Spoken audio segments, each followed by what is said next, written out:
Story number 1. I moved to the small town of Frostford in December, seeking solace after a personal tragedy. The town, nestled deep in the heart of the Adirondacks, was picturesque, an old-fashioned village surrounded by towering pines and craggy hills. The locals would talk about how the winters were brutal, how the snowstorms could trap you in your own home for days, but I paid little mind. After all, I wanted the quiet, the isolation. I needed to get away from the city, away from everything I had lost. The house I rented was a 2-story cottage at the edge of town, tucked beneath a canopy of evergreen trees. It had been empty for years, the previous tenant having moved on, leaving the place in the hands of an elderly landlord named Mrs. Barlow. She had lived in the area her entire life and was delighted to see someone new take the house. She mentioned almost in passing that the place had a history, but she was quick to dismiss it. "Old houses have their stories," she said with a smile, "but it's a good home. You'll be fine." The first few days felt perfect. The house was cozy with its creaky floors and drafty windows, and I spent my time settling in, unpacking boxes and familiarizing myself with the area. The snow started falling heavily soon after I arrived. The storm began like any other, a light dusting of snow, some flurries in the air. But by nightfall, the wind had picked up, howling against the sides of the house as the snow piled up in thick, heavy layers. It was around midnight when I first noticed something strange. I was reading in the living room by the fire, the wind rattling the window panes, when I heard a soft tapping noise. At first, I thought it was just the wind or the branches of the trees scraping against the house. But then it came again, a sharp, deliberate tap, like someone knocking on the door. I stood up, heart pounding, and moved cautiously toward the door. The snowstorm outside was so thick I couldn't see anything beyond the porch, just swirling white. No one would be out there in such weather, I thought. Still, I opened the door a crack, but no one was there. The porch was empty, the snow untouched except for the wind's frantic dance. I shook my head, convinced it was just the storm playing tricks on me. I closed the door and returned to the warmth of the fire. But the tapping continued, now coming from the back of the house. I hesitated, but eventually walked to the back door, flashlight in hand. I shone it through the glass, half expecting to see nothing but the swirling snow. But to my surprise, the backyard looked different. Footprints were visible in the snow, fresh and deep, leading to the back door. The footprints were small, as if made by someone wearing boots. I stepped outside, the cold biting at my skin as I tried to make sense of what I was seeing.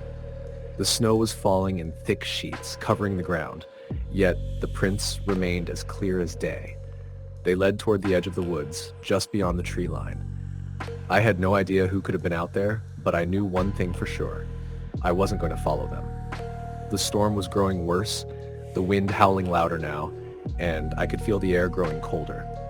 I quickly retreated back into the house and locked the door behind me. That night, the storm raged. The wind howled and the snow continued to fall in thick, heavy sheets. I tried to sleep, but I couldn't shake the feeling of being watched. The tapping noise returned sporadically throughout the night, coming from different parts of the house. At times it was soft, like fingertips against the walls, and at other times it was a loud bang, echoing through the rooms. But every time I checked, there was nothing there. By morning, the storm had subsided, leaving a thick blanket of snow covering everything. I spent the day in the house, not wanting to venture out into the cold. The house felt quieter, but the unease lingered. The next day, I ventured into town to pick up some supplies. Frostford was blanketed in snow, its streets empty except for the occasional car crawling along the icy roads. As I was leaving the store, I ran into Mrs. Barlow, who seemed delighted to see me. "Keeping warm, I hope?" she asked, her eyes twinkling despite the harsh winter. "The storms can be fierce this time of year." "Yeah, it's been strange," I said, trying to sound casual. "I heard some noises last night. Tapping, knocking on the walls. It was probably the wind, but it was unnerving." Mrs. Barlow's expression shifted just for a moment. Her smile faltered, and she glanced over her shoulder as if checking that no one was listening. "Sometimes the house has its moments," she said quietly. "It's been empty for a while, but it's not always quiet. You might hear things, especially when the storm's bad. Some say the house is haunted, but who knows?" I laughed nervously. Haunted? Come on, it's just the wind. Mrs. Barlow didn't respond right away. She just looked at me with those sharp, knowing eyes. Just be careful, she said softly. When the snowstorms come, sometimes they bring things with them. Her words stuck with me long after I left her. I shook them off, convinced it was just the ramblings of an old woman. But that night, the storm returned, fiercer than before. I was sitting by the fire again, reading, when the tapping started once more. This time, it was louder, more urgent. It echoed through the house, coming from the walls, the ceiling, the floors. I tried to ignore it, but the sounds grew more frantic. There was no denying it now. Someone was knocking, tapping, moving through the house. I grabbed the flashlight again and cautiously made my way upstairs. The house was eerily quiet except for the wind outside and the tapping, which had now become rhythmic, as if someone was walking through the rooms above me. I hesitated before heading to the attic, the only part of the house I had yet to explore. The stairs creaked beneath my feet as I ascended, the air growing colder with each step. When I reached the top, I slowly opened the attic door. The room was dark, save for the faint light from the flashlight in my hand. The air smelled musty, filled with dust and the remnants of years gone by. But then I saw it. In the corner of the room was a rocking chair, rocking back and forth, slowly, deliberately. It creaked with every motion, the sound eerily similar to the tapping I had been hearing. There was no explanation for it. I hadn't touched the chair, and yet it moved, as if an invisible hand was pushing it. I backed away, my breath coming in shallow gasps. The house felt colder now, the temperature dropping rapidly. I turned to leave, but as I did, the door slammed shut behind me. I spun around, heart pounding in my chest, but there was nothing, no one, inside with me. The rocking chair stopped. I bolted down the stairs, my mind racing. I locked the door behind me, shut the windows, and tried to calm myself. The storm continued to rage outside, but inside, the house felt like a tomb, cold and still. I spent the rest of the night on edge, unable to shake the feeling that something was watching me, waiting for me to make a mistake. By morning, the storm had passed and the snow had stopped falling, but I couldn't stay in that house another night. I packed my things and left, not caring about the cold or the wind. I needed to get out. As I drove through the snow-covered streets of Frostford, I glanced in the rearview mirror one last time, seeing the faint outline of the house through the trees. It was then that I saw it, footprints in the snow, leading from the house to the road, small, childlike footprints trailing behind my car. But there had been no one there the night before. Story the end.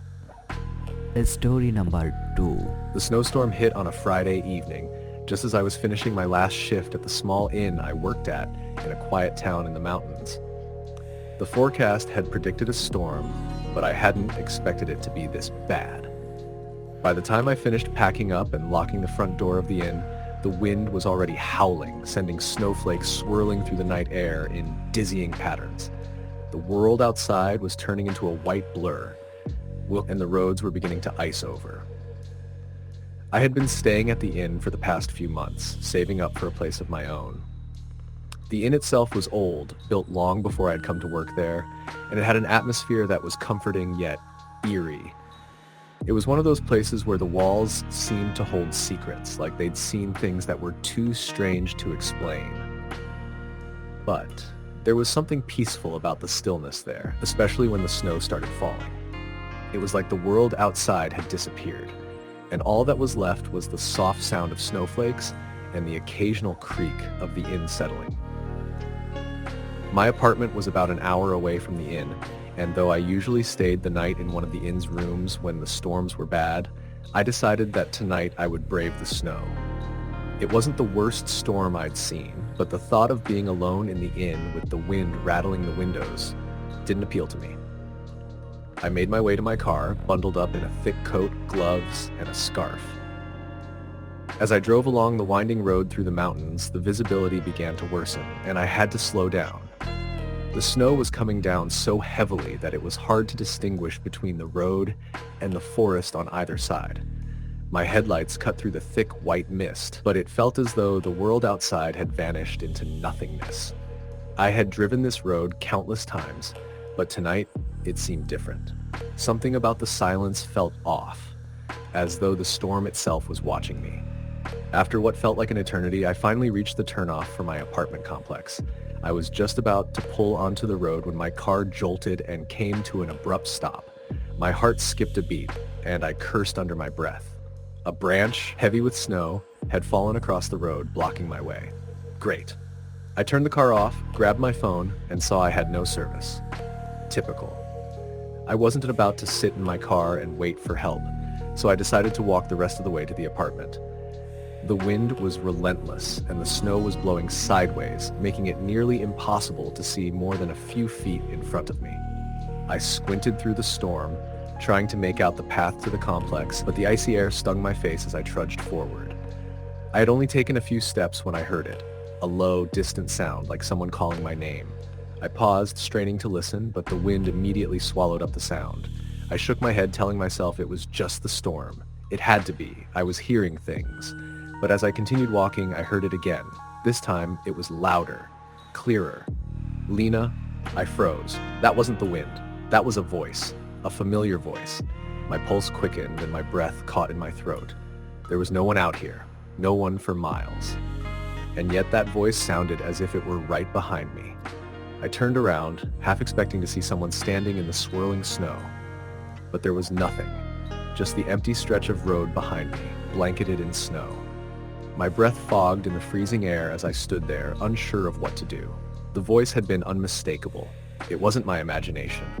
It was like someone had whispered my name directly in my ear. I forced myself to keep walking, faster now, trying to shake off the feeling of being watched. The storm was relentless, but I had to keep moving. The apartment was only a few minutes away. If I could just get there, I could escape the storm and whatever it was that had called my name. As I neared the entrance to the complex, I noticed something strange. The lights were on in my building. I hadn't expected anyone to be around, especially with the storm. My apartment building was mostly vacant, and the few residents who lived there tended to stay inside when the snowstorms hit. I pulled open the door and stepped inside, feeling the warmth hit my face immediately. The building was silent, though the hum of the heater was comforting. I walked down the hallway to my apartment, but as I passed by the stairwell, I heard it again. This time, the voice was coming from upstairs. Lena. The voice was unmistakable. My name, as if someone was standing right there, calling for me. I turned toward the stairs, but no one was there. The hallway was empty. I could feel the hairs on the back of my neck standing up. Something was wrong. The storm outside was starting to make its way into the building through the cracks in the door, and the wind howled through the hallways, making it seem as if the whole place was alive. But I didn't want to be alone in the building, not after what had happened outside. I was too scared to check upstairs to look for whoever or whatever had been calling my name. I quickly entered my apartment, slammed the door shut, and locked it behind me. The room was cold despite the heater running, and the walls felt thin, as if the outside world was pressing in against me. I went to the window and peered through the blinds. The storm was getting worse by the minute. The snow was falling so thickly now that I couldn't see anything beyond the few feet of road in front of the building. I turned away from the window and sat down on the couch, my thoughts racing. What was going on? I was alone. I knew I was alone. But the voice had been real. It had to be. It felt like someone had called me from inside my own head. I tried to ignore the growing sense of dread creeping over me. The storm outside was loud, but the silence in my apartment was even louder. I was just about to try and calm myself down when I heard it again. This time the voice was inside the apartment. It was right next to me. Lena? I jumped to my feet, heart pounding in my chest, my breath coming in shallow gasps. I spun around, but the room was empty. There was nothing there. The voice had sounded as if it were just behind me, and I could have sworn I felt something cold brush against my neck. I backed toward the door, panic setting in. The voice kept calling my name, louder now, more insistent. It was everywhere, surrounding me. It was as though the very walls of the apartment were alive with it, the air thick with whispers. I ran out of the apartment and down the stairs, desperate to escape. But as I reached the bottom, I was stopped dead in my tracks. At the end of the hallway stood a figure, shrouded in darkness. A figure I recognized. It was a woman I had never met in life, someone who had died in this very building long before I ever moved in. Her face was pale, her eyes wide with terror, and she was staring directly at me, as if waiting for me to approach. I tried to move, to scream, but my body was frozen in place. The figure stepped closer, her eyes never leaving mine. Then, just as suddenly as she had appeared, she was gone. The hallway was empty once more. I stumbled back, my heart hammering in my chest. I ran back to my apartment, slammed the door shut, and locked it. The storm outside seemed to howl louder than ever, and the air inside the apartment felt thick, suffocating. I don't know how long I sat there, trying to catch my breath, before I finally mustered the courage to look out the window again. The snow had stopped. The world outside was eerily still, as though nothing had ever happened. No storm, no voice, no figure. The next day, when the storm cleared, I left the apartment for good. I couldn't stay there any longer. No one had ever warned me about the building's past, the tragedies that had happened there, the deaths that had left their mark. I moved into a new place, far away from the mountains and the winter storms. I've never been back to that town, and to this day, I still hear the voice in my dreams. Lena. Story the end. Story number 3. The first snowfall of winter arrived early that year, blanketing the small New England town of Harrow in a thick layer of white. It was only November, but it didn't take much for the wind to whip the snow into blinding flurries, forcing everyone to hunker down inside their homes for warmth. Most people in town were used to the long winters, the isolated storms that kept everyone apart for days at a time. But there was something different about this particular snowstorm. I was working late at the diner that night, as I often did when the storm began in earnest. The wind howled against the windows, rattling the panes as the snow began to pile up outside. It was a quiet night. The usual crowd had dwindled with the weather, leaving just a few regulars sipping their coffee and watching the flakes swirl past the fogged-up windows. I could hear the low hum of the heaters, the soft murmur of conversation, and the occasional clink of silverware. Around 10 p.m., as the storm picked up speed, a man came in. He was tall, wearing a thick coat, a scarf wrapped tightly around his neck, and a weathered cap pulled low over his eyes. His boots left a trail of snow as he stepped inside, shaking off the cold. He glanced around the nearly empty diner, his eyes scanning the room, and then walked over to the counter where I was cleaning glasses. "Good evening," he said in a low, gravelly voice, his breath still visible in the cold air. "I'll take a coffee. Black, please." I nodded and poured the coffee, giving him a quick look. He had the kind of face that didn't seem to fit in with the town, with its sharp features and dark, tired eyes. He didn't seem like a local, but that wasn't unusual. Tourists often passed through Harrow during the winter months, looking for the kind of solitude the town offered. The man settled into a booth near the back, his eyes constantly scanning the window. The snow was coming down so hard now that I could barely make out the shapes of the trees outside. The diner was quiet, except for the occasional gust of wind that made the building creak. As the minutes ticked by, I found myself glancing back at him from time to time, something about him making me uneasy. His posture was stiff, his hands clutching the coffee mug tightly, and there was an air of tension about him that I couldn't quite place. At one point, I saw him look toward the door like he was waiting for someone. The storm outside grew worse. The snow turned from a gentle fall to a fierce blizzard, the wind battering against the windows so hard that the lights flickered. It felt like the world was shutting out the diner, leaving only the warm light inside and the sound of the storm. The man had been in the diner for over an hour when the first strange thing happened. The door opened, and a figure stepped inside. It wasn't a person I recognized. She was too young, too out of place. The woman was pale, her skin nearly as white as the snow outside. Her hair was long and dark, her face pinched with cold. She was wearing nothing but a thin coat, which she pulled tightly around her. She stepped into the diner like she had been walking for miles, her eyes darting around like she was lost. She walked directly toward the man in the back booth. I watched them closely, confused. They didn't speak at first. She just sat down across from him, the expression on her face one of quiet desperation. The man didn't acknowledge her, but I could tell something was wrong. The room seemed to grow colder, the warmth of the heaters suddenly feeling inadequate against the storm outside. A strange chill crept over the diner, and I found myself shivering despite the heat. The woman's presence seemed to draw the temperature down around her. I went over to the booth, feeling awkward and uneasy.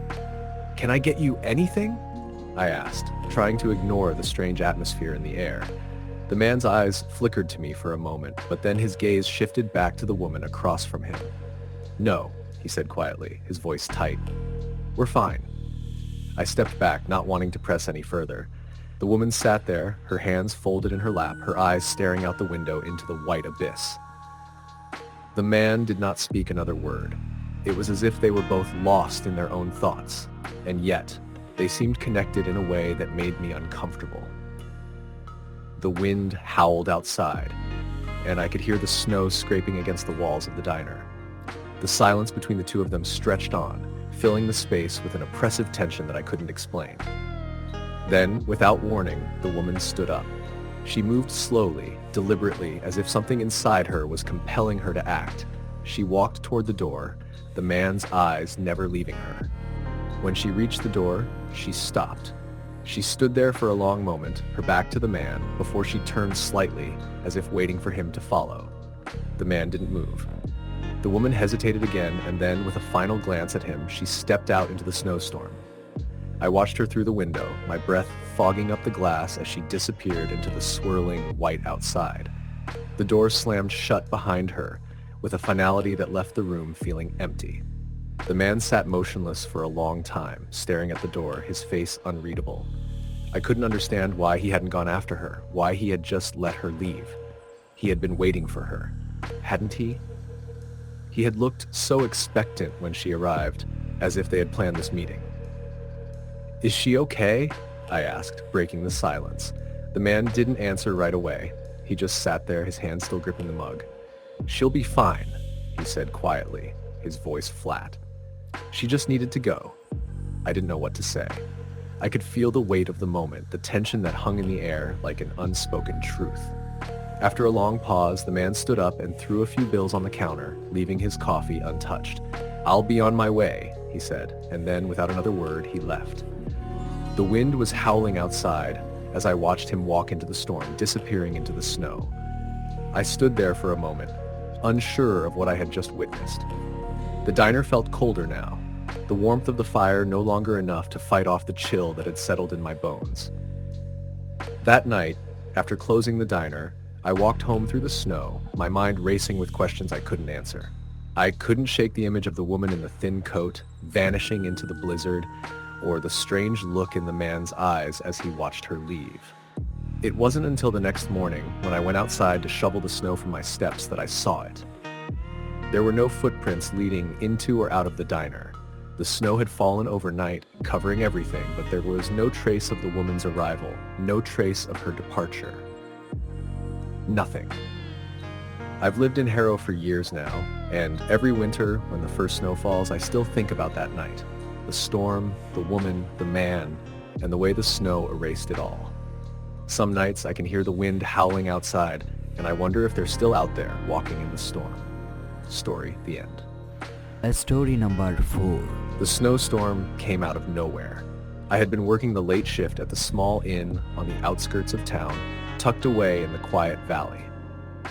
Winter had already taken hold, and the first snow of the season had fallen the day before, covering everything in a thick blanket of white. The temperature had dropped below freezing, and by the time I had finished my shift and locked up, it was well after midnight. The wind had started picking up, biting and bitter as it whipped through the trees, making it hard to see more than a few feet ahead. I could barely see the road, but I needed to get home.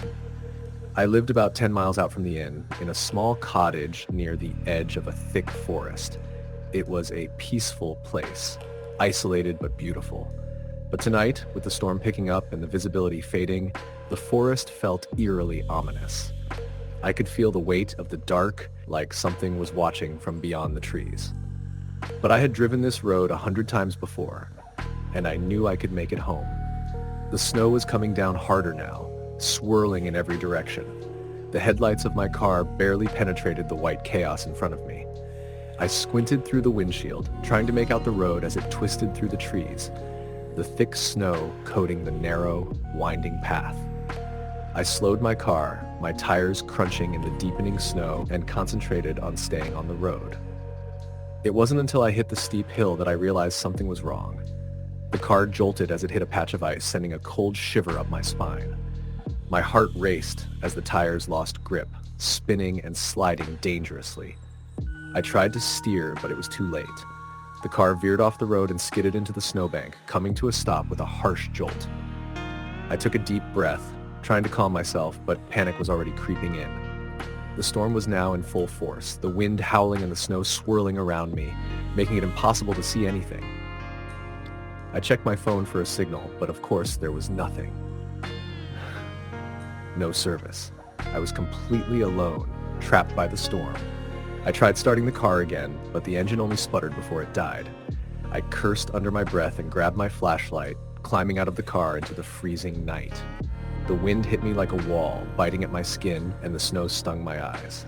I couldn't see much beyond the reach of my flashlight, just the dark shapes of the trees around me, heavy with snow. I took a deep breath, trying to steady my nerves. I had to walk back to the inn. It wasn't far, maybe a mile or two. I would have to brave the storm, but it was the only option. My car wasn't going anywhere. I wrapped my scarf tighter around my neck and started walking, the snow crunching beneath my boots.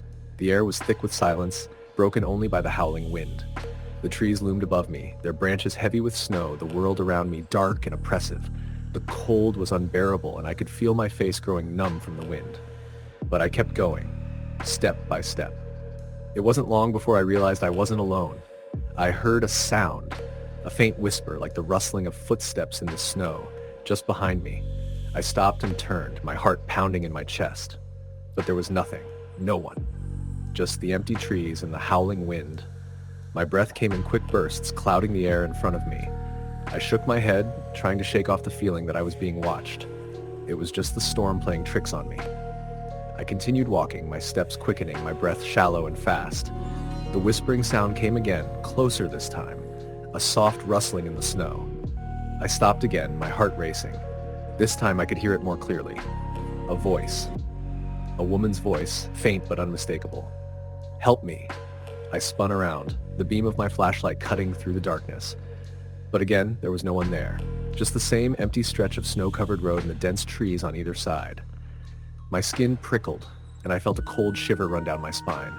I had to be imagining it. The storm was messing with my mind. I started walking faster, my footsteps crunching louder in the snow, but the whispering followed me. Please. I froze. The voice was closer now. I could almost feel it, like it was right behind me. The air grew colder, the wind sharper, and I could hear my pulse thudding in my ears. I turned quickly, flashlight in hand, but still saw nothing. My breath came in sharp gasps, the cold air stinging my lungs. "Help me." This time the voice sounded desperate, a faint cry that seemed to come from deep within the woods. My body went cold with fear. I wanted to run, to escape, but something in the back of my mind told me that I had to find out what it was. The storm was so intense now, I could barely see past the trees, but I felt a strange compulsion to follow the sound. I walked towards the edge of the woods, my flashlight shaking in my hand as the voice called out again, each word filled with an almost painful urgency. "Please, help me." The voice came from somewhere deeper in the forest, faint but unmistakable. I had no idea what was happening. Maybe it was some trick of the storm, some twisted echo of the wind, but the voice sounded so real, so human. And the desperation in it, I couldn't ignore it. I stepped off the road and into the forest, pushing through the thick snow and brambles, following the sound of the voice. The trees seemed to close in around me, and the air grew colder still, biting at my exposed skin. I couldn't see the flashlight beam anymore. It was swallowed up by the heavy snow. The world had become a blur of white and dark, the trees looming like silent watchers in the storm. And then, in the distance, I saw something. A faint light, glowing through the snow. A soft, flickering glow that looked like a lantern. My heart leaped in my chest, and I moved toward it, pushing through the snow, my legs growing heavy with each step. The light grew brighter, and as I approached, I realized it was a lantern, held by a figure standing in the middle of the clearing. It was a woman, her face pale and cold, her body draped in tattered clothing. She stood still, her eyes wide and staring, her mouth slightly open as though she was about to speak, but no sound came. I took a cautious step forward, my breath freezing in the air. The woman didn't move. She just stared at me with empty eyes, her body still as the snow surrounding her. There was something off about her, something wrong. She wasn't moving, wasn't breathing. The light from the lantern flickered in the storm, casting strange shadows across her face. "Who are you?" I whispered, my voice barely audible above the wind. But the woman didn't answer. She just stared at me, her mouth moving but no words coming out. I felt a chill run down my spine, a sense of dread washing over me. This wasn't right. Something was terribly wrong. Suddenly, the lantern flickered and went out, plunging the clearing into darkness. I gasped, stumbling backward, my heart pounding in my chest. When the light returned, the woman was gone. The clearing was empty. I stood frozen for a long moment, my breath ragged in the cold air, the silence of the forest pressing in around me. I had to get out of there. I turned on my heel and ran, stumbling through the snow, my heart racing. The storm had become a blinding blur of white, the wind shrieking in my ears. I didn't stop running until I reached the inn. By the time I reached the safety of the building, the storm had calmed, the snow falling gently around me. But the voice still echoed in my mind, and the woman's empty eyes haunted me. I couldn't explain what had happened. I didn't know who she was or what she wanted, but I would never forget the feeling of being watched, of hearing that desperate voice calling to me in the night. Somewhere out there in the snow and the storm, there was something waiting. Something that had never left. Story the end. Story number 5. The wind was howling outside, making the trees groan and sway as the snowstorm raged on. It was December in the small town of Glenwood, and the snow had been falling relentlessly for hours, piling up on the streets, the rooftops, and everything in its path. I had lived in this town my whole life, and I'd seen my fair share of storms, but this one was different. The air felt heavy, thick, and foreboding, almost suffocating. I had just finished work at the local library, a quiet building tucked on the outskirts of town. The place was always serene, with a calming, almost nostalgic atmosphere that I loved. It was a small-town library, and there were only a handful of us who worked there. I was the last to leave that evening, my boots crunching on the fresh snow as I stepped out into the cold. The storm had picked up so much that I could barely see beyond a few feet in front of me. The streets were empty, the town seemingly deserted as everyone had hunkered down for the night. I lived alone in a small cottage a few miles from the town center. It wasn't much, but it had character. The house was old, built in the early 1900s, and had a history. The floors creaked when you walked on them, and there were strange drafts that swept through even when the windows were tightly shut. It had been in my family for generations, passed down from my grandparents to my parents and finally to me. I never thought much about the house's age or the oddities it sometimes displayed. It was my home, and it had always been a place of comfort. That night, as I drove down the snow-covered road leading to my house, the storm seemed to intensify. The visibility was so poor that I had to slow down, my headlights barely cutting through the swirling white.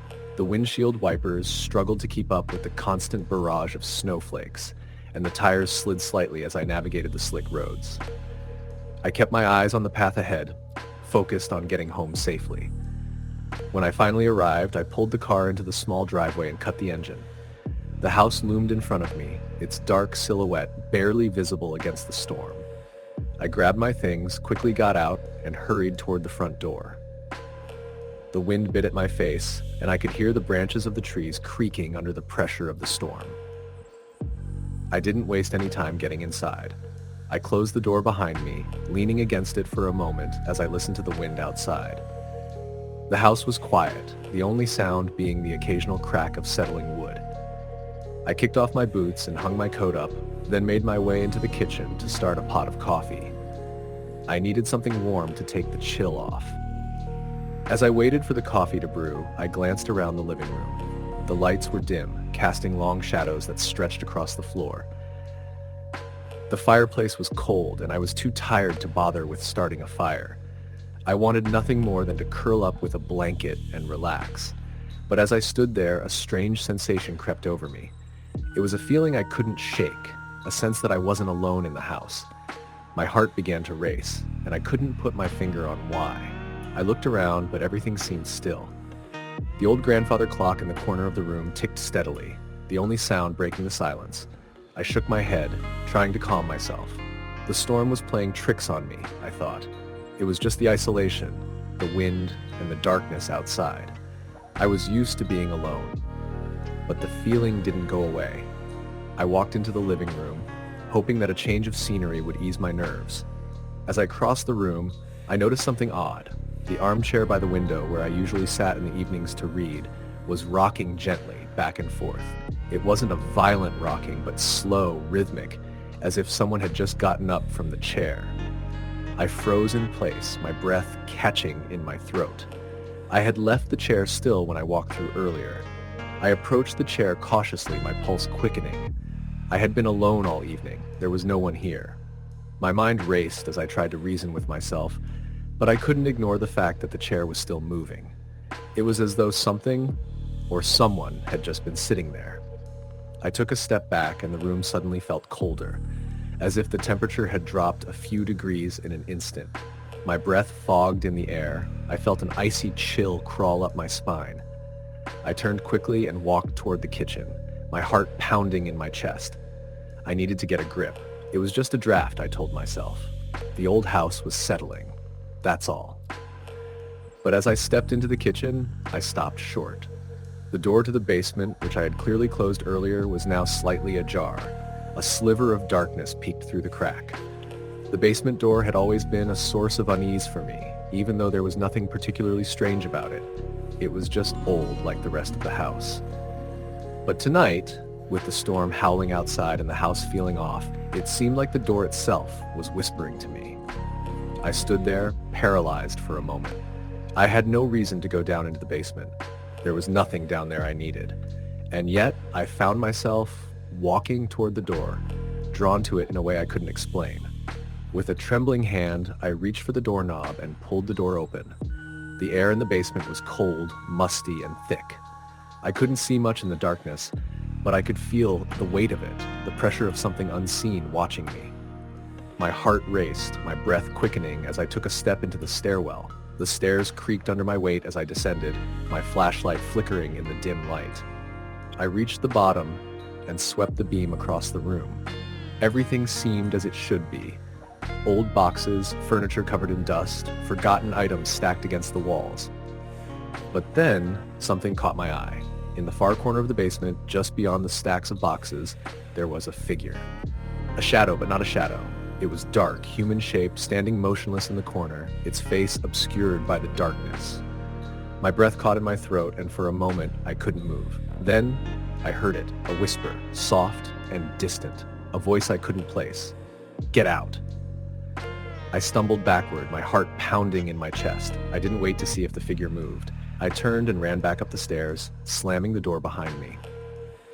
My hands were shaking as I stood in the kitchen, trying to gather my thoughts. I tried to tell myself it was just my mind playing tricks on me, that I had imagined it all. But I knew deep down that something had been down there, something that I couldn't explain. The house was old, yes, but I had never felt such an oppressive presence before. The air was thick, suffocating, as if the house itself was holding its breath. I didn't sleep that night. The storm raged on, but I couldn't bring myself to leave the house. I sat in the living room, every creak of the house making me jump, every shadow making my skin crawl. The armchair by the window remained still, but I couldn't shake the image of it rocking on its own. The next morning, when the storm had finally passed, I went to check the basement again. The door was still closed, but the oppressive feeling lingered. I never spoke about what happened that night to anyone. The house was never quite the same for me again. I couldn't explain the shadows I saw or the whispers I heard, but I knew one thing for sure. Something in that house had been waiting. Story, the end. Story number 6. The storm hit harder than anyone expected that year. It was the kind of snowstorm that seemed to freeze time itself, cutting off all communication between the small mountain town of Fairwood and the world outside. By the time the blizzard had reached its peak, the town was completely isolated, buried under several feet of snow, with power lines down and roads impassable. It wasn't unusual for Fairwood to experience heavy snow in the winter, but this storm felt different. It felt like something was closing in, something otherworldly, and I couldn't shake the feeling that we weren't the only ones trapped in the cold. I had moved to Fairwood just a few months before, looking for peace after the chaos of a failed marriage. The town was small, barely 1,000 residents, and had a charm to it that I had fallen in love with. The people were friendly, the air was clean, and the mountains that surrounded the town provided a constant sense of solitude. My new home was a quaint cottage on the outskirts, nestled against the forest. It wasn't much, but it was mine. That night, the wind howled outside, rattling the old windows of the cottage. Inside, the fire crackled in the hearth, casting long shadows that danced on the walls. I had just finished a simple dinner and was curled up in front of the fire with a book, trying to ignore the blizzard outside. The radio had warned that the storm could last for days, but I had no reason to worry. I was used to the isolation. As the hours passed, the wind outside began to pick up in intensity. The storm wasn't just snow now, it was an avalanche of wind, snow, and ice, and the house seemed to groan under the pressure. I tried to focus on my book, but I couldn't ignore the strange feeling that had settled over the house. The wind sounded different, almost wrong, like it wasn't just wind anymore. It sounded like whispers. I stood up and walked to the window, pulling back the heavy curtains. The snow was coming down in thick, swirling sheets, but through the flurry, I could make out something strange. A shadow moved near the tree line, a silhouette standing against the white of the snow. At first, I thought it might be an animal or a person who had gotten lost in the storm, but the figure wasn't moving like any person I had ever seen. It was stiff, almost unnatural, swaying as though it was caught in the wind, yet it didn't appear to be affected by the storm at all. I quickly stepped back from the window, my heart racing. My mind tried to reason with me. Perhaps it was a trick of the light, or maybe the snow was playing games with my eyes. But something deep inside me told me that whatever I had seen wasn't normal. I glanced at the clock on the wall. It was nearly midnight. I pulled the curtains back over the window and decided to stay close to the fire. The strange sensation of being watched wouldn't leave me though, and I felt an undeniable urge to check the door. Maybe it was the isolation, the constant storm, or just my nerves getting the best of me, but I couldn't shake the feeling that someone, or something, was out there. I opened the door to the cottage and stepped onto the porch, the biting cold of the wind stinging my face. The storm hit me full force as I peered into the night, but I couldn't see anything beyond the thick curtain of snow. The shadow I had seen earlier was gone, swallowed by the blizzard. But I couldn't shake the feeling that something wasn't right. Just as I was about to step back inside, I heard a noise, a faint scratching like something scraping against the wooden steps. My heart skipped a beat. I turned around quickly, but there was nothing there, only the swirling snow and the sound of the wind. I closed the door and locked it behind me, my hands shaking. The house seemed darker now, the shadows deeper. I tried to settle back in front of the fire, but every creak of the old house made me jump. Every gust of wind sent a chill down my spine.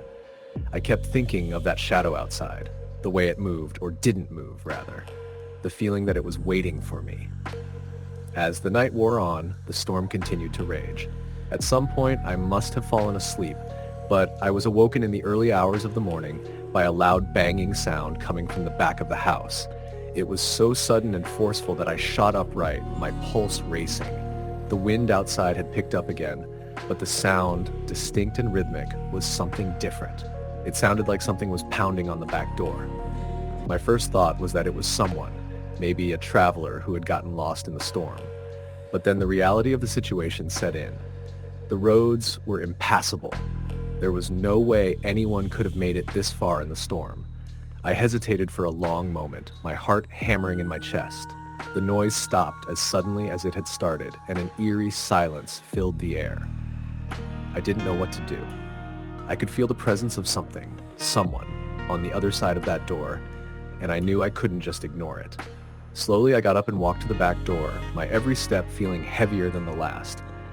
My breath fogged in the cold air as I reached for the handle. The storm outside was deafening, the wind whipping against the walls, but all I could hear now was the pounding of my own heartbeat. I steadied my breath, unlocked the door, and pulled it open. Nothing. There was nothing there, just the swirling snow and the empty, silent night. I stared out into the storm, feeling the cold gnaw at my skin, but I saw no footprints in the snow, no sign of anyone having been there. The air was thick with the storm, but there was a stillness to it now, a strange absence, like something had been taken away. I shut the door quickly, locking it behind me. The house felt more oppressive now, the silence pressing in on me from every direction. I couldn't shake the feeling that something was watching me, waiting for me to make a mistake. As the night stretched on, I tried to ignore the creeping sense of dread that had taken hold of me. I stayed awake by the fire, my eyes flickering between the shadows in the room and the window, which I had drawn the curtains over tightly. The wind howled outside, but it no longer sounded like wind. It was too human. It wasn't until morning that I saw the footprints. I had stayed inside the entire night, never once opening the door again. But when I stepped outside to assess the damage of the storm, I saw them clearly in the snow, fresh footprints leading up to my front porch.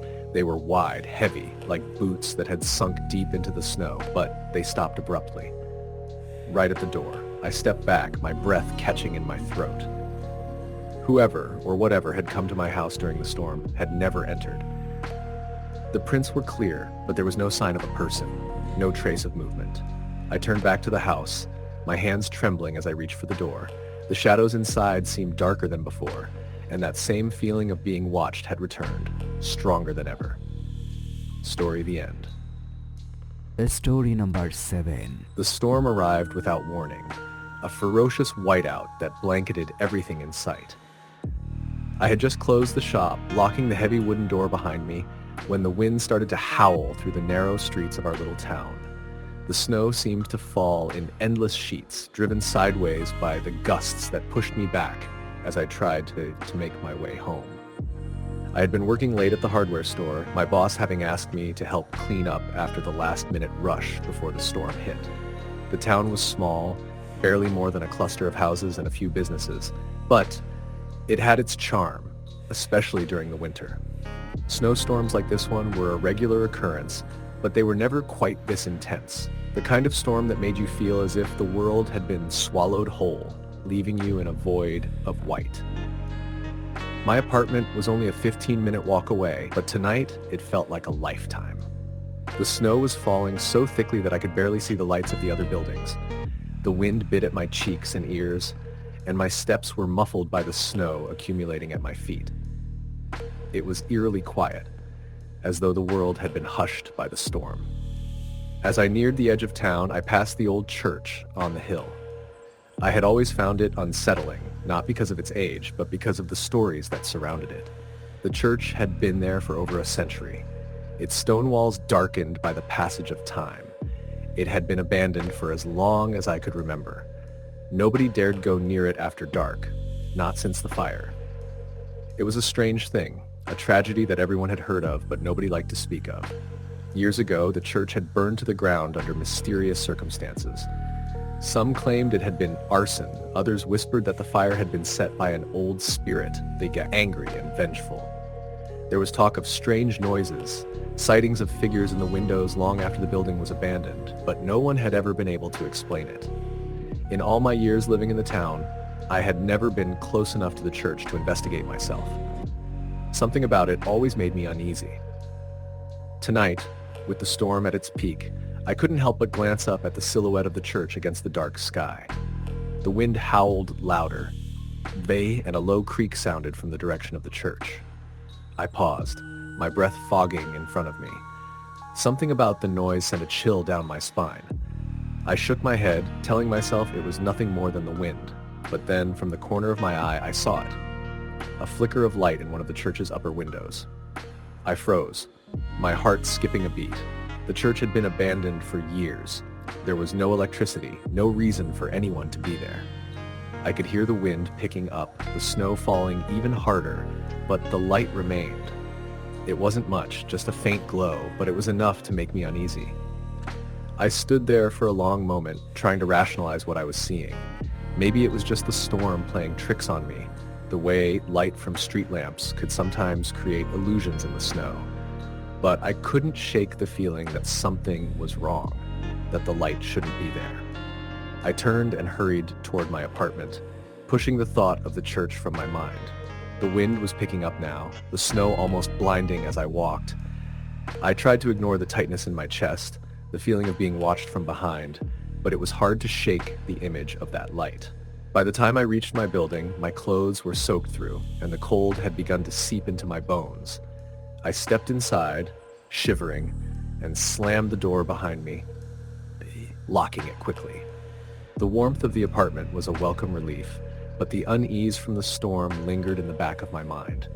I made myself a hot drink, sitting down by the window to watch the storm outside.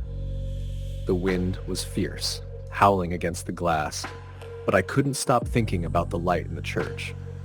I tried to convince myself that it had been nothing, just a trick of the storm, but the more I thought about it, the more certain I became that something was off.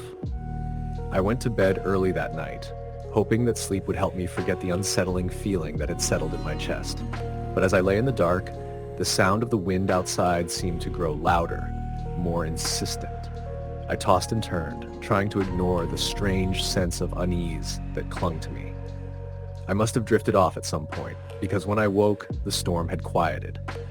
It was just past midnight, and the apartment was eerily silent. My eyes flicked to the window, half expecting to see the snow still falling in sheets, but instead, there was only the soft glow of the street lamp outside. I rubbed my eyes and looked at the clock. It had been a few hours since I had fallen asleep, but the storm had stopped entirely. But as I lay there in the quiet, something else caught my attention. There was a soft knocking on my door. I froze, my heart leaping in my chest. The knock was faint, almost as if it were coming from far away. I listened, my breath catching in my throat. Again, the knock came, louder this time. It was impossible. I had just checked the door before bed, locking it securely, and no one was supposed to be out there, not in the middle of this storm. I slid out of bed slowly, my body frozen with fear. My mind raced, trying to rationalize what was happening, but there was only one thing that made sense. Someone, or something, was out there. I crept toward the door, every instinct telling me not to open it, but the knock came again, louder, more insistent. I hesitated for a moment before slowly reaching for the handle. My hand was trembling as I turned it, the cold metal sending a jolt of panic through my body. When I opened the door, there was no one there. But the snow on the doorstep was fresh, untouched, as though someone had just been standing there. I stepped back, my breath coming in quick, shallow gasps, my heart racing. The storm had stopped, but it was as though the world had shifted. Everything felt wrong. Suddenly, from the corner of my eye, I saw it, a shadow moving across the hallway. I spun around, my pulse thundering in my ears. The hallway was empty, but the feeling of being watched had returned, stronger than ever. I stepped back inside, quickly locking the door behind me. My head was spinning, and I couldn't shake the feeling that something was in the apartment with me. The wind had stopped, the storm had passed, but the unsettling presence that lingered in the air refused to leave. I didn't sleep that night. Every creak of the floorboards, every whisper of wind outside kept me on edge. I sat in the living room, staring at the door, waiting for something to happen, but nothing did. It was as though the world had gone still. The next morning, I called in sick to work. I couldn't bring myself to go back out into the storm. I didn't feel safe, not in that town, not with that lingering feeling of something watching me. I stayed inside all day trying to shake the unease that gripped me, but the thought of the church, the light, and the knocks on my door kept me awake. The storm had passed, but the feeling had not. That evening, when the sun began to set, I saw it again, the faint glow in the window of the old church. And this time, it wasn't the storm playing tricks. I couldn't explain it, but I knew deep down that the answer was out there, in the church. And no matter how much I wanted to ignore it, I knew I had to go. But when I arrived, the church was empty. No lights, no sign of anyone. Only the cold, abandoned silence that seemed to stretch on forever. Story, the end. Story number 8. The snowstorm was unlike anything I had seen in years. It was December in the small, remote town of Brookwood, nestled in the Appalachian Mountains. Most people knew to prepare for heavy snow during the winter, but this storm came fast and without warning. By the time I was finishing my shift at the local diner, the streets had already begun to disappear under layers of snow. The wind howled, rattling the windows, and the temperature dropped so suddenly that my breath crystallized in the air. I was used to storms. I'd grown up in Brookwood, and winter was something we always prepared for. But something about this one felt different. It was as if the storm itself had a life of its own, as if it was angry at the town, punishing us for reasons no one could explain. By the time I closed the diner, the streets were completely empty. No one was out except me, bundled in my thick coat, scarf, and gloves, heading to my car.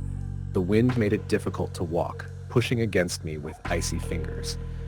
I climbed into my car, started the engine, and turned on the defroster, grateful for the warmth that began to spread through the cabin. My house was a small cottage just on the edge of town. The drive there was always peaceful, a few miles of snow-covered road winding through the dense trees and hills. As I drove through the thickening snow, the silence outside became almost oppressive. There were no other cars, no people. It was as if the world had gone quiet. I couldn't help but feel a sense of unease, but I dismissed it as nerves from the storm. When I finally pulled into the driveway, I noticed that the lights in my cottage were already on. I lived alone, so it wasn't as though anyone had left them on for me. I frowned, thinking perhaps I had left them on in a rush this morning. But no, when I entered the house, I could sense immediately that something was wrong. The air felt colder than it should be, and the house was strangely silent, even though I could hear the storm still howling outside. I turned on the kitchen light and glanced around. Nothing seemed out of place. The usual clutter of my life, books, old dishes, the remnants of a hasty breakfast, was all there. But the temperature was different. The chill wasn't coming from the windows or the door. It felt as if it was coming from the very walls. I shrugged it off, telling myself it was the drafty nature of the old house. But as I took a few steps into the living room, I felt it again. A presence. It was subtle, like the feeling of being watched, but undeniable. I turned around quickly, but the room was empty, just the familiar furniture and shadows cast by the flickering fireplace. But then, out of the corner of my eye, I saw something move. A shape, fleeting and dark, just outside the window. I froze, my pulse quickening. It wasn't the wind, I knew that much. The figure had moved too deliberately. I cautiously approached the window, pulling aside the curtains, half expecting to see someone standing out there in the snow. But there was no one. Confused and a little shaken, I stepped back. That's when I heard it. The door creaked, slowly opening. My breath caught in my throat. I hadn't heard anyone enter, but the door was undeniably moving. I turned around, my heart racing, and watched as the door swung open all the way, revealing nothing but the blinding white of the storm outside. I couldn't move. I couldn't think. The chill in the room deepened, and I heard a faint whisper on the wind. My name. Emily. I snapped to attention, my legs unsteady as I stumbled toward the door. But the moment I reached the threshold, I hesitated. I didn't want to step into the storm. The wind was so fierce now, I knew I wouldn't survive if I got caught out there. I quickly slammed the door shut, bolting it with shaking hands. I backed away from the door, my mind racing. That voice, it couldn't have been real. It had to be the storm, the wind playing tricks on me. But I couldn't shake the sensation that I wasn't alone. The house seemed to pulse with an eerie quiet as I stood in the middle of the room, staring at the door. The air was too cold. It wasn't normal for the temperature to drop so suddenly.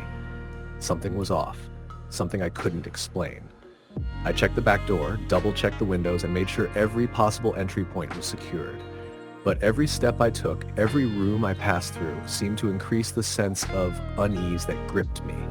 It was as though the house had taken on a life of its own, its very foundation, groaning under the weight of something unseen.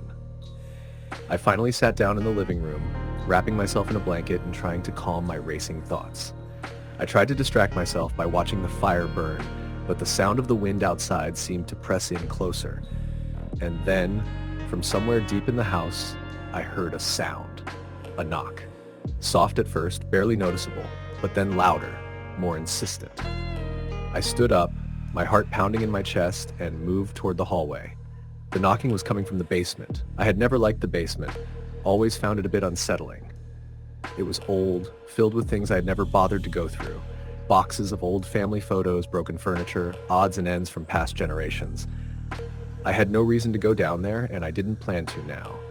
But the knocking, relentless and louder with every passing moment, was impossible to ignore. I stood frozen at the top of the stairs, staring down into the darkness below. The air down there felt colder, somehow, even though the heat in the house was still running. The knocking continued, and then it stopped abruptly. And then I heard something else. A voice, faint but unmistakable. A whisper right at my ear. "Let me in."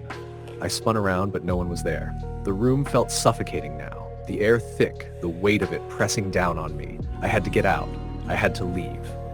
But the storm outside was even worse now, the snow swirling and blocking any chance of escape. The knocking resumed, louder now, frantic, as if whatever was down there was desperate to be let out.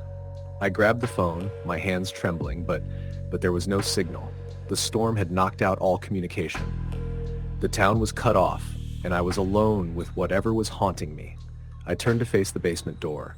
Slowly, unwillingly, I moved toward it. I had to know what was making that noise.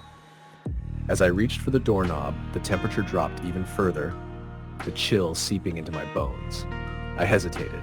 Something told me I shouldn't open that door, that whatever lay beyond it would not be something I could face. The knocking stopped, and then there was a voice again. Not a whisper this time, but a low growl, as if from the depths of the earth. "Come down."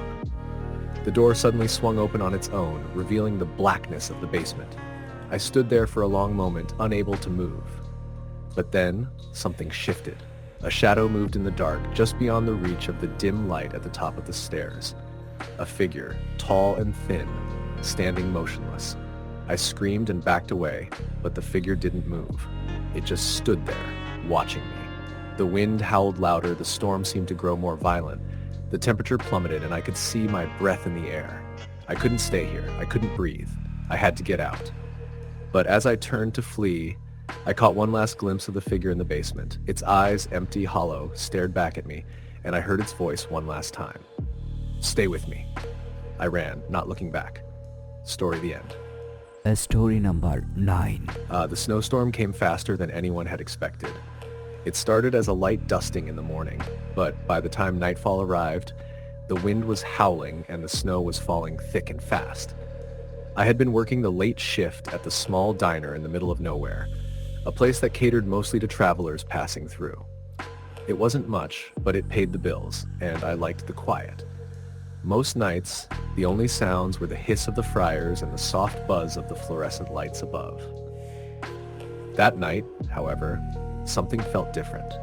The storm outside raged like an animal, clawing at the windows and howling through the cracks in the door.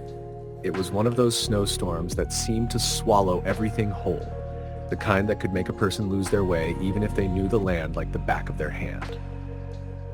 I could barely make out the glow of the streetlights outside, their beams barely cutting through the thick curtain of white. I checked the clock. It was past 9:30 p.m. and the diner had emptied out hours ago.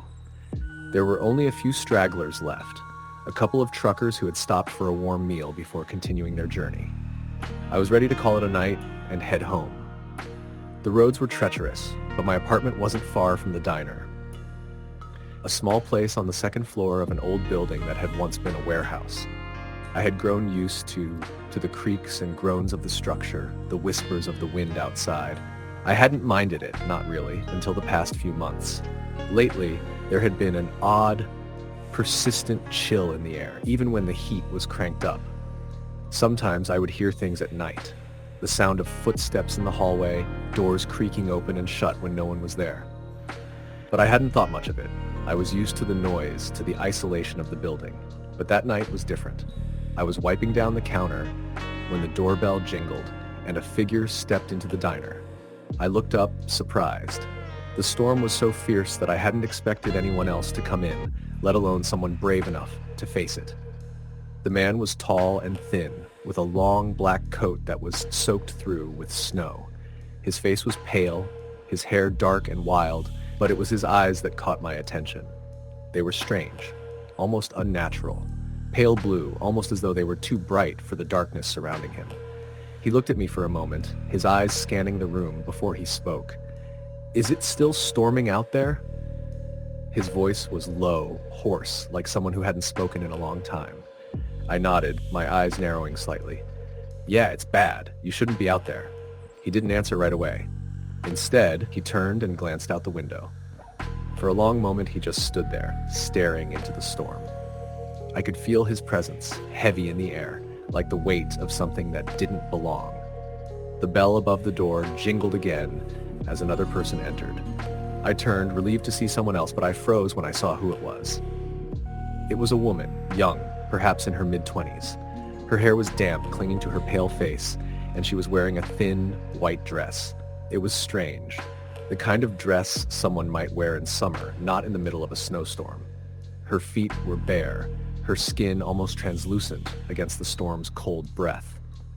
She walked slowly toward the counter, her eyes fixed on the man in the black coat.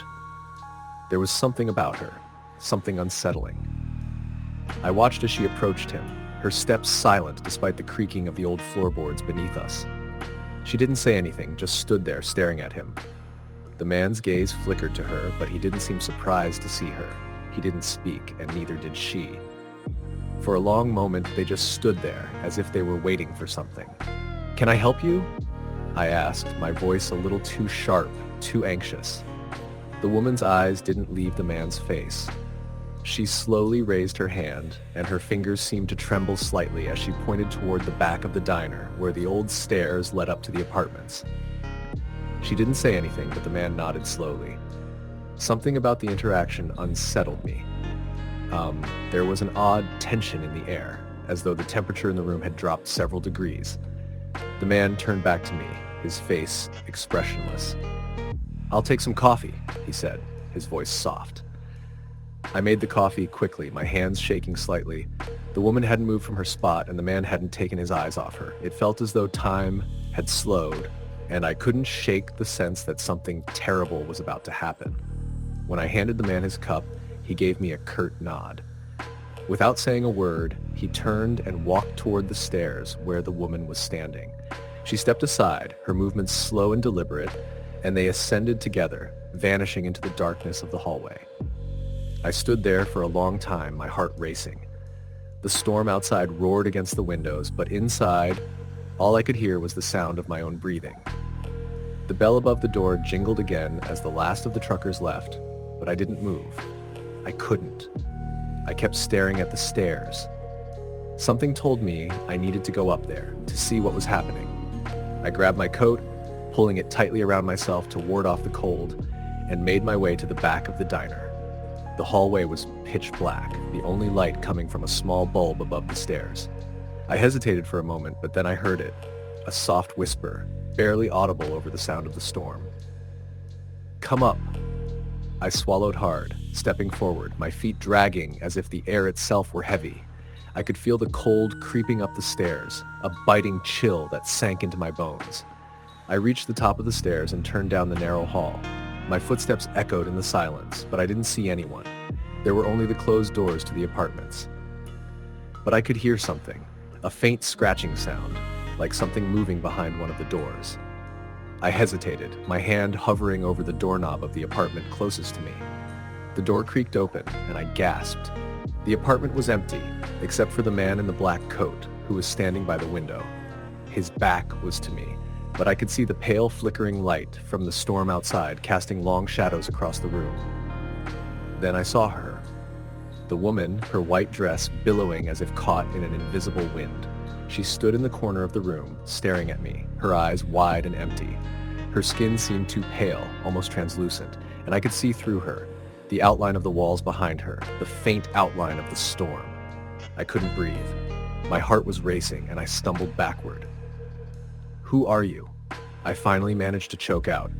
The man turned to face me, his pale blue eyes fixed on mine. There was no warmth in his gaze, only an overwhelming emptiness. "We are waiting."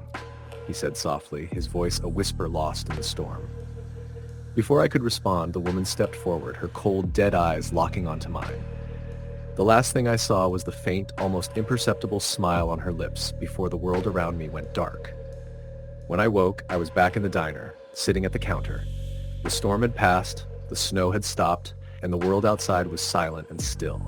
I looked around, confused. The man and the woman were gone, as if they had never been there at all.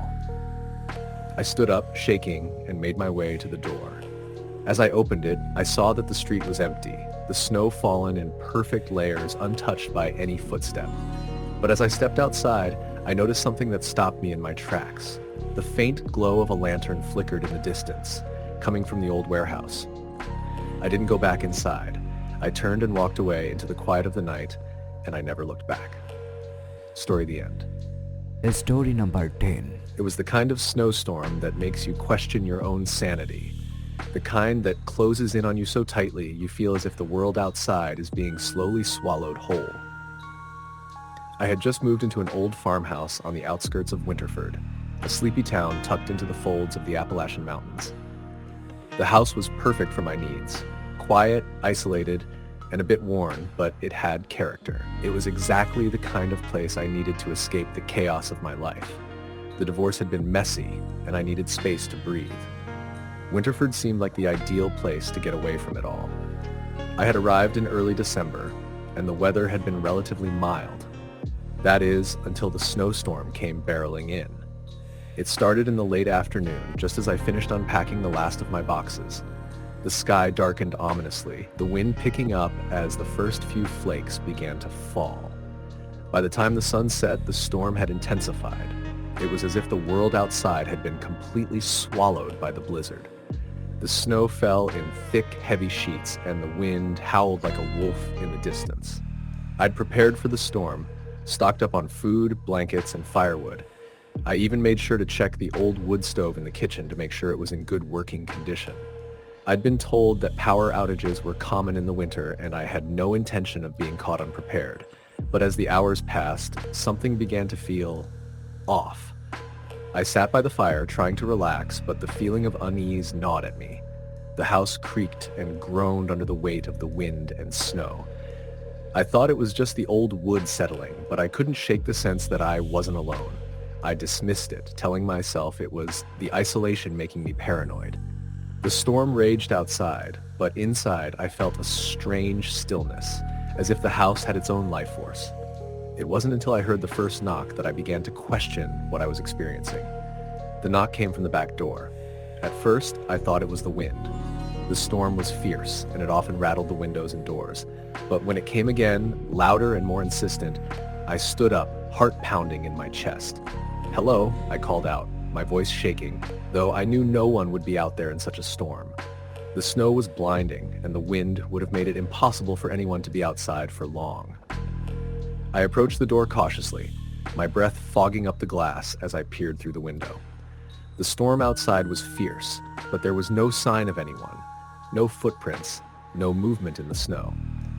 I felt a chill crawl up my spine, but I convinced myself it was just my imagination. I went to lock the door, but before I could, I heard a faint whisper. "Let me in." I froze, the hair on the back of my neck standing on end. My heart pounded in my chest, and I held my breath, straining to listen. The whisper came again, this time louder. "Let me in." I backed away from the door, my legs feeling like jelly beneath me. Who could be out there in this storm, and why were they speaking like that? I grabbed my phone, intending to call the local sheriff, but there was no signal. The storm had knocked out the cell towers. I was completely cut off. I stood in the dark, alone with the storm, the whisper still echoing in my mind. I felt as though I was being watched, but when I glanced around the room, there was nothing there. The fire in the hearth crackled, casting eerie shadows across the walls. I couldn't shake the feeling that something wasn't right. The longer I stood there, the more convinced I became that something or someone was in the house with me. I decided to check the rest of the rooms, just to make sure there were no intruders.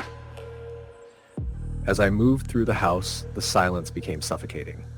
The storm outside howled, but it was as if the house had become its own world, separate from everything else.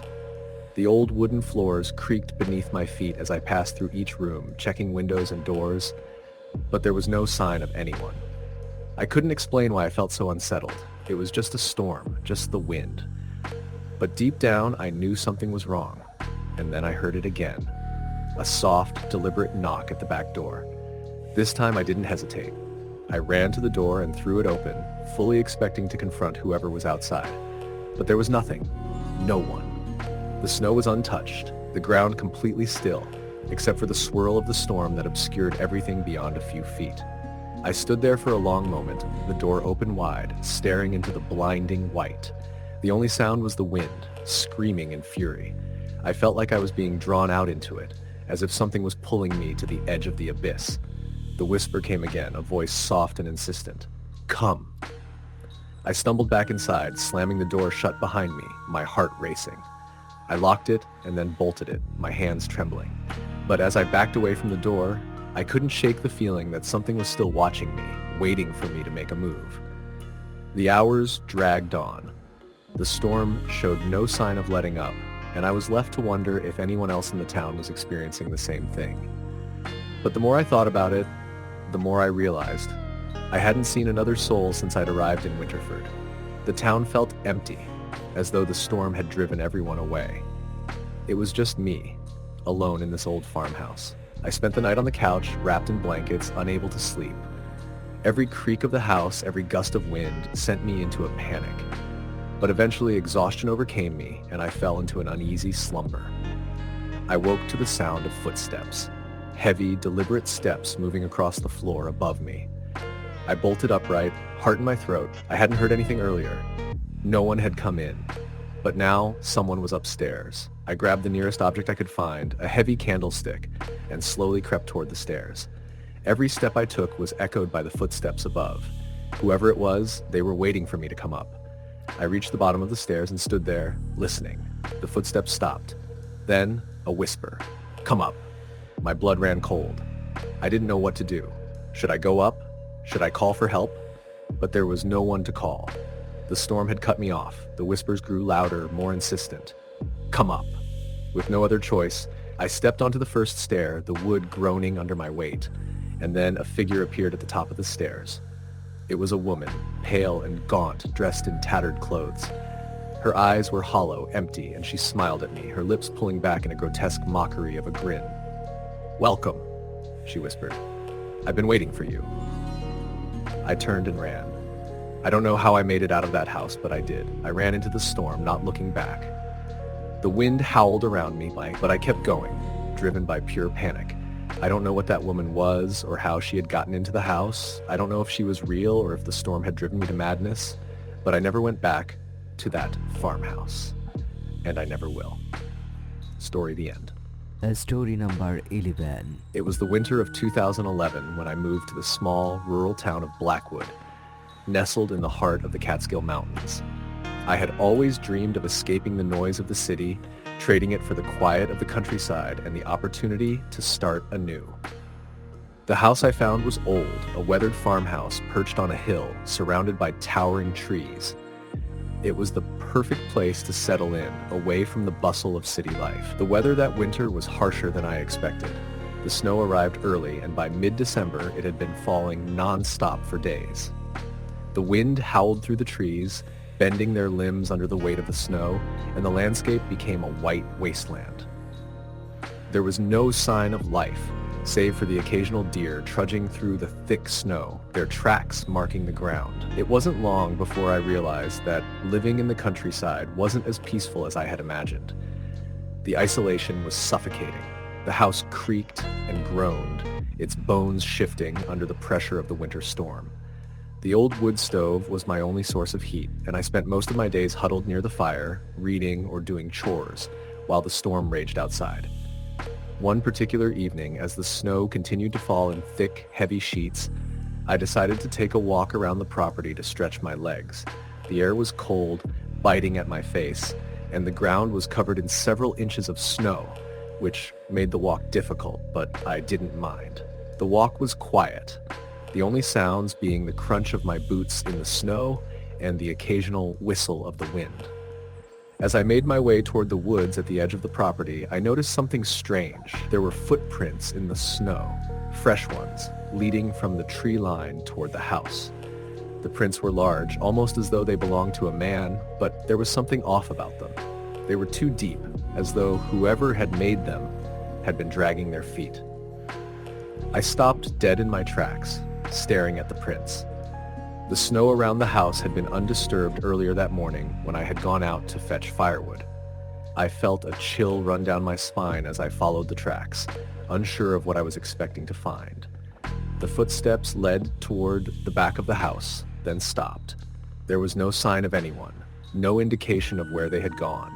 I circled the house, looking for anything out of the ordinary, but there was nothing. It was as if the person had vanished into thin air. The unease that had settled over me that afternoon grew stronger as night fell. I couldn't shake the feeling that I wasn't alone in the house. The wind outside picked up, howling through the trees, but inside, the house was eerily silent.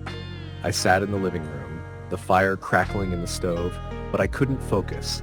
Every creak of the floorboards, every whisper of the wind seemed to make the hairs on the back of my neck stand up. I tried to push it out of my mind. After all, it was just the wind. The house was old, and the snowstorm had probably caused some of the strange noises. But as I sat there, my mind racing, I heard it. A faint sound like a whisper coming from upstairs. I froze, my heart pounding in my chest. I strained to listen, but the sound was gone. I told myself it was just the wind, that it was nothing. But I couldn't shake the feeling that something was watching me. The next day, the storm was even worse. The snow was falling in thick, swirling drifts, and the wind howled like a living thing. I stayed inside all day, listening to the storm outside and trying to ignore the growing sense of unease that seemed to have taken root in the house. But then, as I was sitting in the kitchen, I heard the sound again. A soft, whispering voice coming from somewhere upstairs. This time, I couldn't ignore it. My heart pounded in my chest as I slowly got up and made my way toward the stairs. The house was still, too still, as though it was holding its breath. As I reached the top of the stairs, the whispering stopped, but the silence that followed was even worse. I walked down the narrow hallway toward the guest room where the sound had seemed to be coming from. The door was ajar, and as I pushed it open, a cold gust of air hit me. I stepped inside, my breath visible in the frigid air, and glanced around the room. There was nothing there. No signs of anyone having been there. But the air was thick with a strange energy, a presence that I couldn't explain. I was about to turn and leave when I saw it. A faint impression on the bed, as though someone had been lying there recently. The blanket was slightly shifted, and the pillow was indented in the middle. I had made the bed that morning. I knew no one had been in this room since then. My pulse quickened as I backed out of the room and rushed down the stairs. My mind raced, trying to make sense of what was happening. Was it the storm playing tricks on me? Was I imagining things? That night, the storm reached its peak. The wind screamed outside, rattling the windows and shaking the walls. I sat huddled in the living room, the fire crackling, the shadows dancing on the walls, but the whispering, that soft, faint whisper, began again.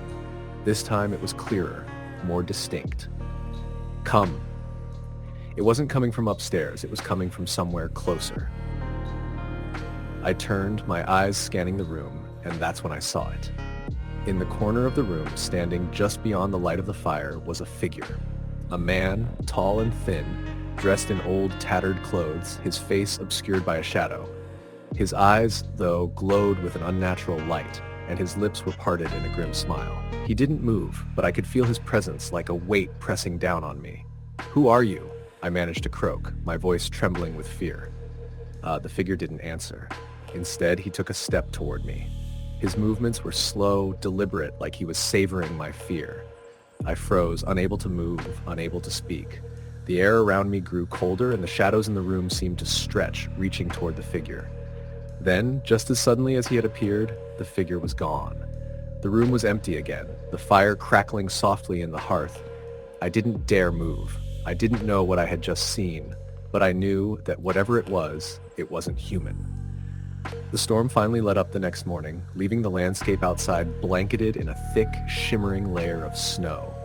The wind had died down, and the world was quiet again. But the silence in the house remained, oppressive and heavy. I packed up my things and left that morning, never looking back. I never returned to the house, and I never spoke of what happened that winter. The town of Blackwood is still there, still buried under layers of snow each year, but I've never been back.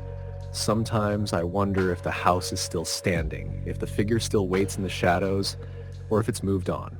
I'll never know. Story the end. Story number 12. It was one of those winters where the snow never seemed to stop falling. Each day was colder than the last, the kind of cold that gnawed at your skin and made your bones ache. I had always liked winter, but that year it felt different. The chill was deeper, the silence more suffocating.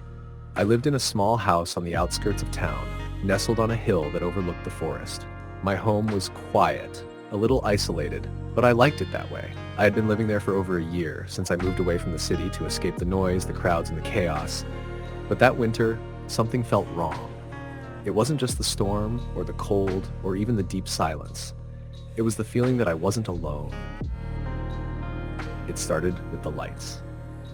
I remember one night, the storm was especially fierce. The wind howled through the trees, rattling the windows of my house, and the snow was coming down so thick that the world outside seemed to disappear. I had just settled in for the night, curled up with a book by the fire, when the lights in the living room flickered. It wasn't a usual flicker, like when a bulb was going out. This was different. The light dimmed for a moment, then brightened again, almost as if something had passed through it. I stood up and went to the window, expecting to see a tree branch tapping against the glass, but there was nothing, just the swirling snow outside. I shrugged it off, thinking maybe it was just the storm playing tricks on me. But then the sound started. It was faint at first, like a soft scratching at the door. I stood there, listening. The wind was still howling outside, so I told myself it was just that. The wind.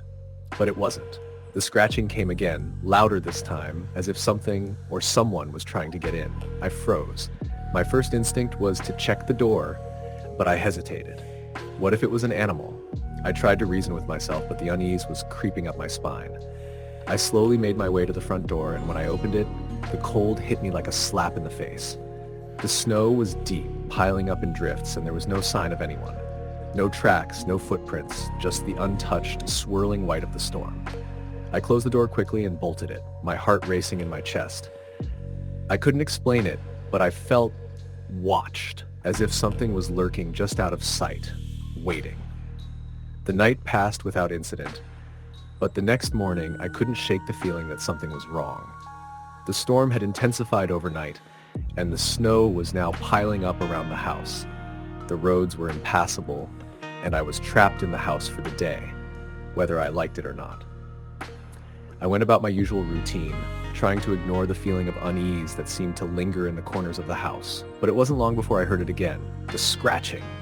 It started as a faint sound, like something small dragging across the floorboards, but it grew louder, closer. I froze, my heart thudding in my chest. I grabbed a flashlight from the kitchen drawer and crept into the hallway. The sound was coming from upstairs, from the attic. The stairs creaked under my weight as I made my way to the attic door, my pulse racing. The door was slightly ajar, just enough for me to see a sliver of darkness beyond it. I hesitated for a moment, my breath coming in short, shallow bursts, but curiosity pushed me forward. I slowly pushed the door open, the hinges groaning in protest. The attic was cold, the kind of cold that made your breath visible in the air. I scanned the room with the flashlight, sweeping the beam over the old furniture covered in dusty sheets, the forgotten boxes stacked in corners. But there was nothing, no sign of anything out of place, except for the small wooden rocking chair. It was facing the window, its back turned to me. The chair was rocking, slowly, back and forth, as if someone had just been sitting in it. I couldn't move. My feet felt like they were glued to the floor, my mind racing to make sense of what I was seeing. The wind howled outside, but the rocking chair continued its rhythmic movement, creaking with every swing. I swallowed hard, my throat dry. There was no way the wind could be making it move like that. It wasn't even near the window, where the gusts would have hit the most. It was almost as if something, or someone, was sitting in it. I backed away slowly, my heart pounding in my chest. I didn't know what was happening, but I knew one thing for certain. I I wasn't alone in the house. The next few days were a blur. The storm raged on, and I became more and more isolated. The house felt colder, the nights longer. The scratching continued, now coming from multiple places, the walls, the floors, the ceiling. But it was the sounds at night that terrified me the most. The whispers. I would wake up in the dead of night to hear faint voices calling my name, soft and distant, like a memory I couldn't quite grasp. I tried to tell myself it was just my mind playing tricks, but deep down, I knew it wasn't. There was something in the house with me, something that had been there long before I moved in. One evening, the storm seemed to quiet, the wind easing for the first time in days. I stepped outside, eager to get some fresh air, to escape the oppressive atmosphere of the house. But as I stood in the yard, staring at the snow-covered trees, I saw something that made my blood run cold. In the distance, just beyond the tree line, there was a figure. A silhouette, barely visible through the haze of snow, standing perfectly still. I squinted, trying to make sense of what I was seeing, but before I could take another step, the figure disappeared into the forest. I froze, my breath catching in my throat. There was no way anyone could have gotten to the house. Not in this storm, not with the roads blocked by feet of snow. And yet, the figure was there, as clear as day. I didn't wait around to see if it would return. I rushed back inside, bolting the door behind me. The house felt like a prison now, the walls closing in. That night, I heard it again, the scratching. But this time it was different. It wasn't coming from the walls or the ceiling. It was coming from the door. The front door. I crept down the stairs, flashlight in hand, and slowly approached the door.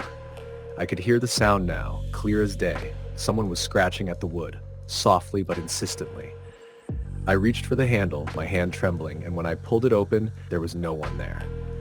But the snow outside was different. There were fresh footprints, leading away from the house, into the forest. And they were small, too small for any adult. I slammed the door shut, bolting it once again. The feeling of being watched returned with full force.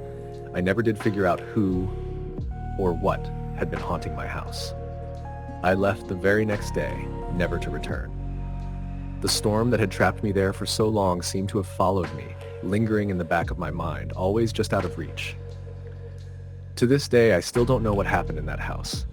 But every winter, when the snow begins to fall and the storm clouds gather, I can't help but feel a coldness settle in my bones. I always make sure to keep the windows locked, and I never venture too far from the warmth of the fire.